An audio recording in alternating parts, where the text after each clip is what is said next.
একদমই কথা বলা যাবে না। আমার পিছনে একটা বিরল দৃশ্য আপনাদেরকে দেখা, ওই পিছনে দেখতে পাচ্ছি একটু অনেক দূরে, আসলে ক্যামেরাতে এতটা দেখা যাচ্ছে না। তো ওইখানে একটা বক দীর্ঘক্ষণ ধরে একটি জ্বালা খেতে ঘুরপাক খাচ্ছে, মানে একটা মাছের আশা বা একটা খাবারের আশা। সে এ প্রান্ত থেকে ও প্রান্ত, ও প্রান্ত থেকে প্রান্তে আসে, মানে তার সক্ষমতা অনুযায়ী। এটা থেকে বুঝলাম যে আসলে অন্যান্য প্রাণীর রিজিক কতটা কষ্টে। সে নীরবে নিঃশব্দে দাঁড়িয়ে দাঁড়িয়ে সে খুঁজতেছে একটা মাছ, একটা খাবারের অপেক্ষায়। আসলে এটা থেকে শিক্ষা নেওয়া উচিত, আমরা মানুষ, মহান আল্লাহ তাআলার সর্বশ্রেষ্ঠ সৃষ্টি আমরা মানুষ।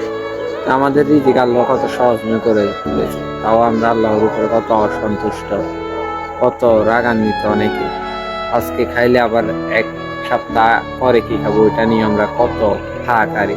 কিন্তু এই পাখিটা থেকে দেখলে আপনি বুঝতে পারবেন, এই পাখিটা অনেকক্ষণ এই কনকনে শীতে ঠান্ডার ভিতরে দাঁড়িয়ে একটি শিকার, একটি মাছের আশায় এ ফান্দ থেকে ও ফান্দ, ফান্দ থেকে এ ফান্দে ঘুরপাক খাচ্ছে। আসলে তার তো কোনো অভিযোগ নেই, তার তো আল্লাহর প্রতি কোনো বিরক্ত নেই। সে তো নিজের সাধ্যমতো চেষ্টা করছে।